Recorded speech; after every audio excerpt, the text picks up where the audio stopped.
When you think of Genshin Impact, what do you think of? Do you think of Breath of the Wild lookalike? Do you think of some anime generic gacha game thing?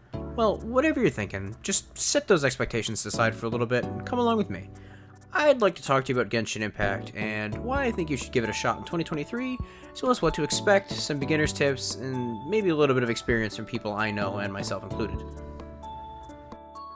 First things first, let's just go ahead and clear up a little bit of a misunderstanding that people seem to have, and kind of a stigma about Genshin as a whole.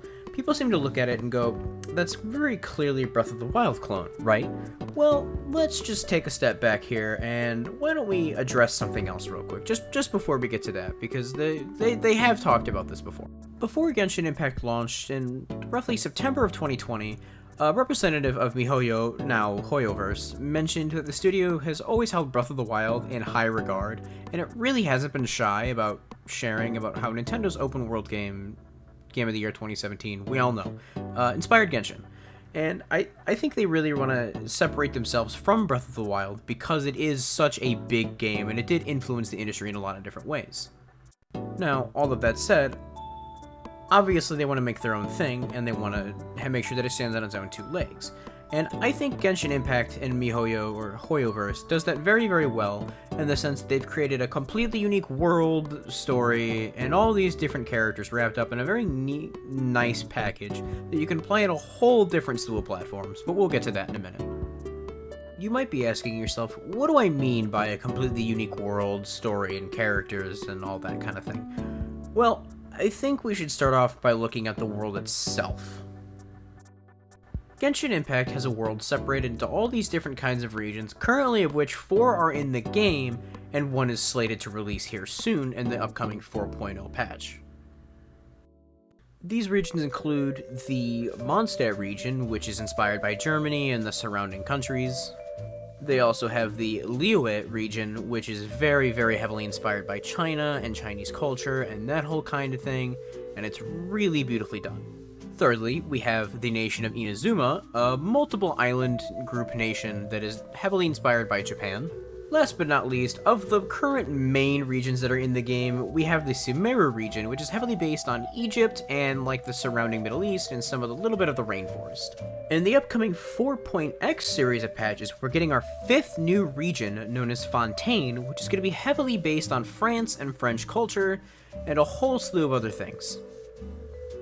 Now, I know there's a pretty big elephant in the room here, so just bear with me for a minute so we can talk about the gacha system, because I know that's going to scare a lot of new players off.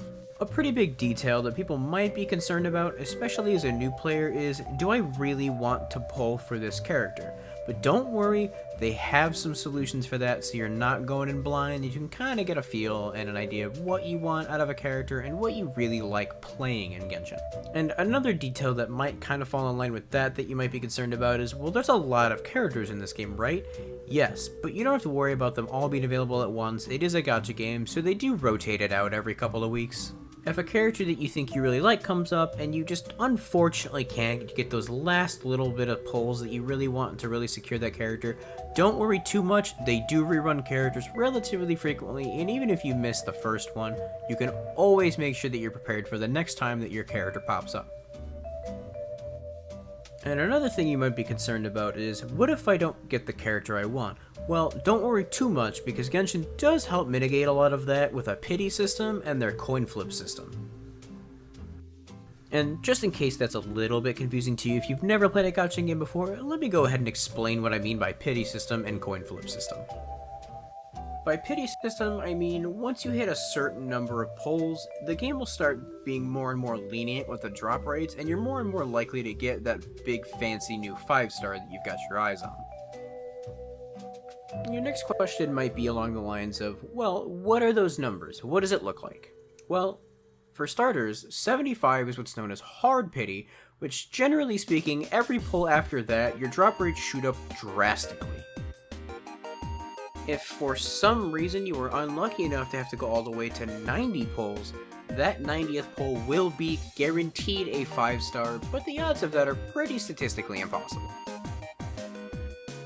Now, for the coin flip that I just mentioned, that's a little bit different. As opposed to just guaranteeing that you get a character, you are not 100% assuredly going to get the character that is on banner. Don't worry too much though if you lose the coin flip the first time, because the game's pretty lenient and it understands that you're still going to want that character. So what miHoYo does is they give you a guaranteed pity kind of situation, where the next time you do roll that 5-star, no matter how many pulls it is, you could pull a 5-star immediately after the first one, and that will guaranteed be the character or weapon that is on banner. Now, granted, I did say weapons, and let me get into that because weapons are a little different compared to the character banners. They're not too much more complicated or anything, they're just a little different, and they're kinda confusing if you don't know what you're looking at. Weapons have this thing where, because there is 2 weapons on banner at any given time, you do kinda have to be careful when you're pulling. There's no guarantee which of the 2 weapons on banner that you're going to get, so they have a system called Epitomized Path. And the way that Epitomized Path works is, let's say you end up pulling the wrong weapon twice, that 3rd weapon will be the one that you actually want, and you can select that on the weapon banners.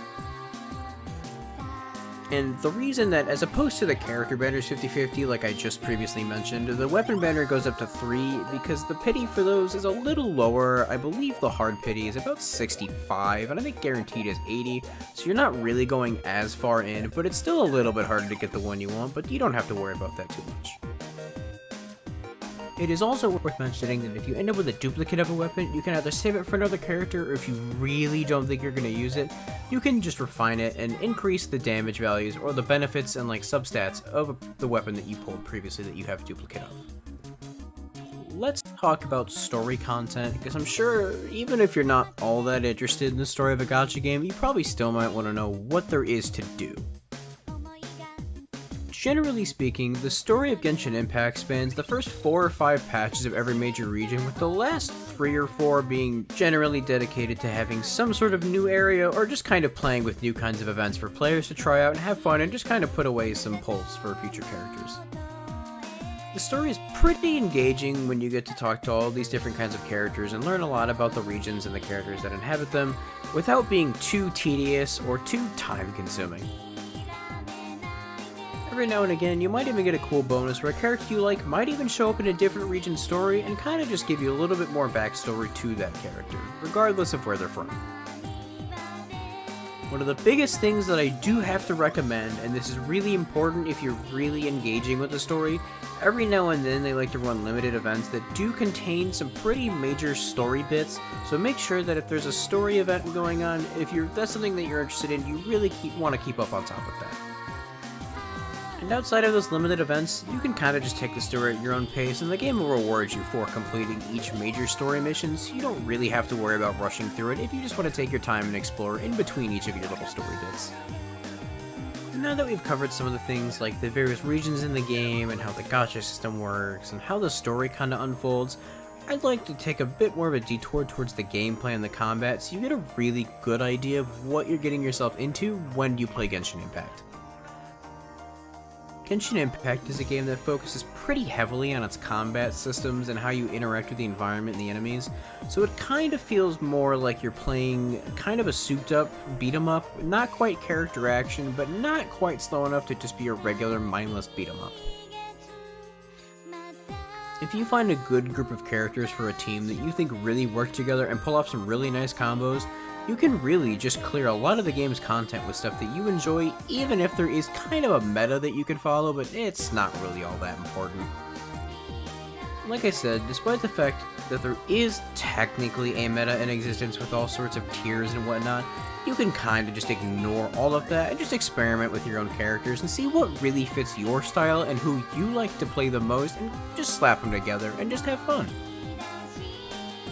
If you're a bit more of a hardcore player and you really do want to really hit that nail on the head with the grind and really min-max your characters, there are plenty of tutorials out there and plenty of build guides and websites and tools to really help you build your characters to the maximum efficiency. But like I said, it really just depends on what kind of player you are and whether or not that's the kind of time you want to spend in the game, so don't really worry about it if, really meta farming isn't your thing. And once you get to the point where you're gonna really start caring about how your characters are built, it's gonna seem a little daunting because there are some systems in how the stats work that might seem a little confusing, but I promise you, they're not as complicated as they look or as they sound, really. We'll just keep it with a simple basis and kind of just go over the real bare minimum for artifacts and weapons, because they can be a little daunting like I said, so we won't worry about diving into too much depth. We'll save that for your own time if you really want to start building that intensely.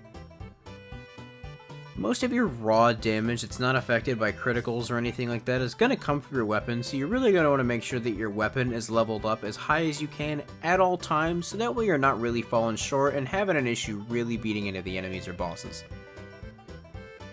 To really give your characters that extra edge in combat, whether it's some sort of challenge, or event, or boss, or weekly, or anything like that of the sort, you're going to want to delve into artifacts, and that's where things tend to get a little more complicated and sometimes a little frustrating. There's some pseudo MMO mechanics there to come into here, and if you're familiar with farming things in MMOs and drop rates, then it won't be that big of a deal and too much of an unknown territory for you, but if you're not familiar with that kind of thing, it can be a little annoying, especially if you don't have the patience. However, if you do really want to grind out these artifacts, your characters will be in a whole other league and you'll start doing so much more damage than you really could have thought you would have been doing before. And if you get an artifact that's kind of underwhelming, whether it's the wrong stat or the substats on it are kind of not what you want, that's totally okay. They have a strongbox system that allows you to dump artifacts you do not want and just make new ones of whatever set as long as they are available in the strongbox. They don't have all of the artifact sets, but they have a good enough basis there that you're not gonna have to worry about it too much if you farm a bunch of artifacts you don't want to use. Just kind of think of the strongbox like a recycling bin for artifacts. You dump some ones you don't want in there, and then you spit out some new ones that could be pretty good, or you'll end up with more that you'll end up putting back into the recycling bin. At the end of the day, it's a pretty casual experience, so if you don't want to put all that work in to really min-max your character, that's totally fine. Just find some pieces that hit some numbers that make you comfortable, and really make your gameplay experience tailored for you, and just have fun. And last but not least, we have the crafting system, which you'll be using for a whole variety of different things during your time playing Genshin Impact. You'll be using the crafting system for things like making restoratives, like healing items, or buffs, or even new gadgets and weapons as they add those to the game, whether it's through new regions, or through events, or anything of the sort, really.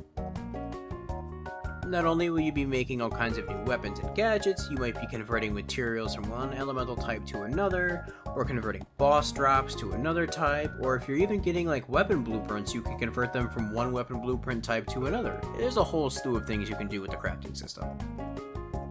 Just don't go in there expecting some levels of like big MMO crafting like Final Fantasy XIV or World of Warcraft or things of that nature. It's a little more laid back and a little more chill.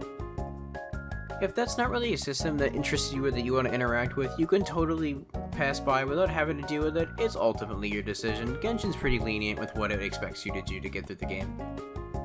I'm sure a pretty big topic of worry is, can I play this game with my friends? And don't worry, the answer is absolutely yes. You can play with anywhere from one friend to 3 other friends and make a full party of whatever characters you guys want, because you're all going to pick at least one character depending on how many people are in the party. Now, as for what you could do in co-op, generally everything in the game is up for grabs for what you can do with your friends. It really only starts to become an issue when there's quests that involve you talking to specific NPCs or a main story, or if there's a quest that requires you to turn something into an NPC, the game will not let you turn in items when you are in a co-op mode. It is worth noting that you can't unlock the major map points that really expand your visual map overlay without being in single player, and I'm not really sure why. But otherwise, you can just play with your friends, you can play with randoms via the party finder, you can queue up for boss battles, whatever you want to do, totally possible.